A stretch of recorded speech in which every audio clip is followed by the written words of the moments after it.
your God power. Get everything you ever wanted and live the life of your dreams. The Master's Course.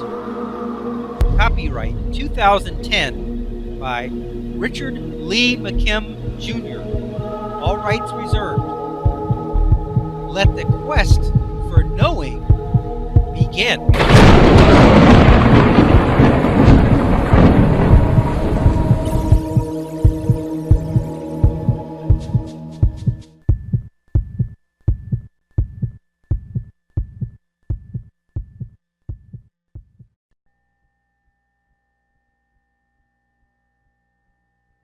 Okay, this is our last quiz in this book.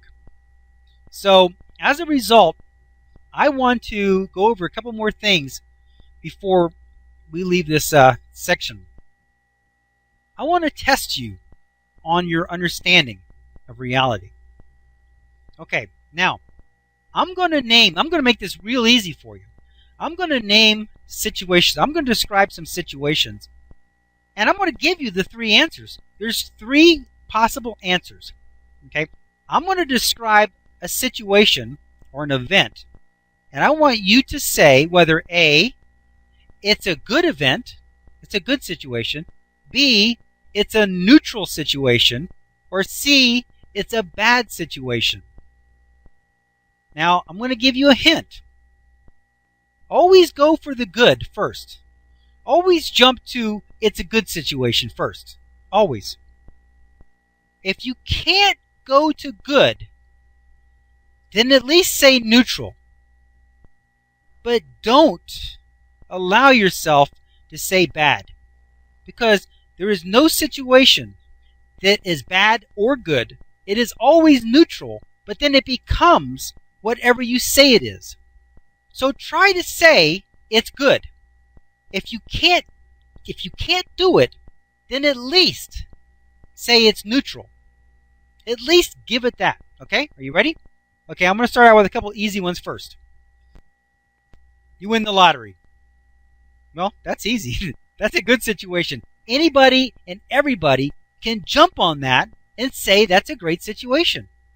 But you know that there's a lot of people that have won the lottery, and these people that won the lottery end up getting killed for the money. So you see, it turned out to be a bad situation. Was it because it was bad? No. It was because they said, oh, winning all that money is problems. I mean, I don't know how many people I've seen interviewed about the problems of winning all that money. Okay? So because they said, in their own words, their own meaning, that it's a bad situation or a problem, guess what? It becomes a problem. Guess what? They elicit bad results. Okay? So, always go for the good meaning. But if you can't go for the good meaning, go for the neutral meaning. Okay. People are shooting bullets at you. Okay, now I know you want to say that's a bad situation. And you probably are having a hard time saying that that's a good situation. But at least say it's a neutral situation. Because you see, those commissars, they were on their those religious fanatics, they were really into it. They loved the fact that they were being shot at. They loved showing how the bullets flattened against their chest because they could not be harmed. They could not be harmed. But this is the thing. If somebody was shooting at them and they thought for a moment that it was a bad situation, they would have been killed. So they at least thought it was neutral, but for them, they probably thought it was great. So you see, every situation can be anything depending on what you elicit from it. Now, can you imagine if somebody is shooting at you and you immediately jump to, this is a bad situation? Do you see what would happen? You're going to elicit the bad results from the situation. But if you can at least never go below neutral, at least say, okay, this is neutral. Now, what could come of it? I don't know. I'm not going to follow that one too far. But I will say that start out neutral. Because the minute you would immediately jump in and say, oh, this is bad, then guess what you're going to get? It's going to be bad. It can't be otherwise. So never go below neutral. Always at least say it's neutral. Okay. You lost your house in foreclosure. Good, bad, or neutral? Well, I think you're beginning to get it. That if you can't say it's good, then at least say it's neutral. But there's been many, many people who have lost their house due to foreclosure, ended up moving somewhere else, meeting the love of their life, or ending up getting a better job because they really buckled down, or all kinds of wonderful things happen to them, and they look back and say, wow, if that hadn't happened, all this great stuff wouldn't have happened. That was a turning point in my life, and thank God it happened. Now, there are plenty of other people who whine and moan, piss and moan about how they lost their house or whatever, and guess what? What meaning are they giving it? They're giving it a negative meaning, aren't they? So what happened? Oh, they're probably in some kind of rental somewhere and lost their job or lost their spouse or whatever. Why? Because they jumped right in and gave it a bad meaning. Do you see how interesting this is?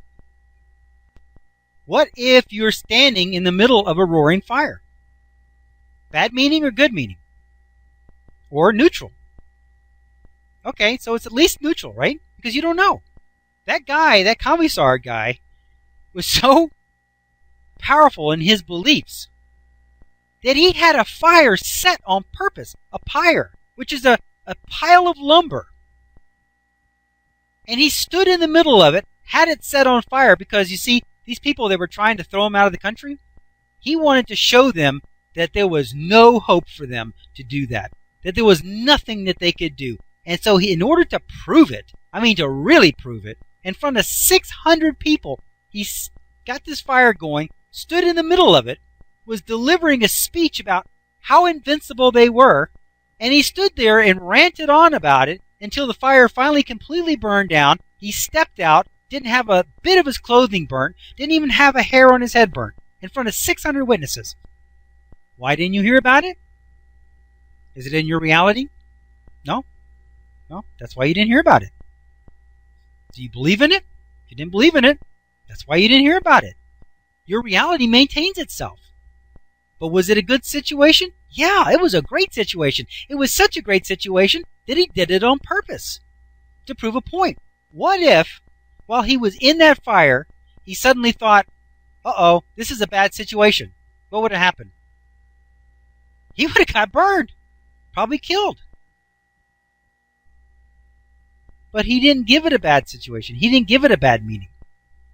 He gave it a great meaning. And so it was. So you see, I don't care what kind of a situation you have. It is always at least neutral. Frankly, it's always good. I don't care what it is.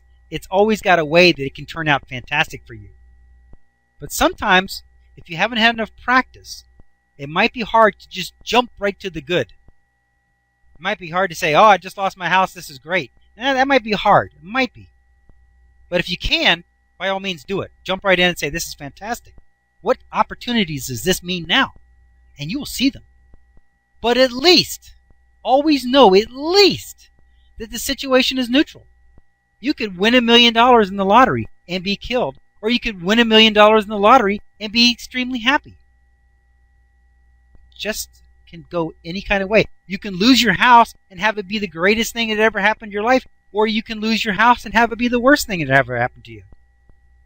Any situation could go any way, depending on the meaning you give it.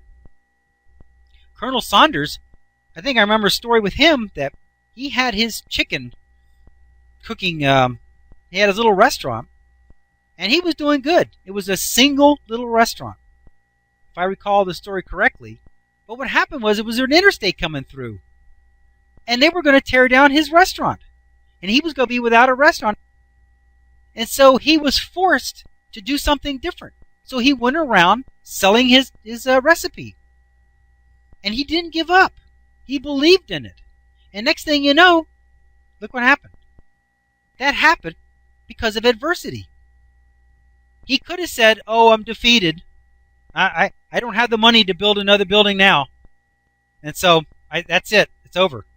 But he didn't give it that. He gave it a good meaning. He said, hey, there's still something good here. I still got a good recipe. And he made something of it. Okay.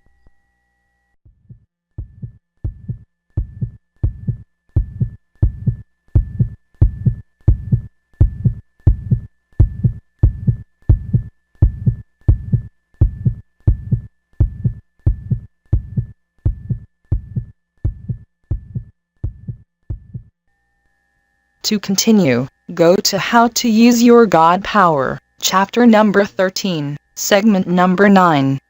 Let your quest for knowing continue.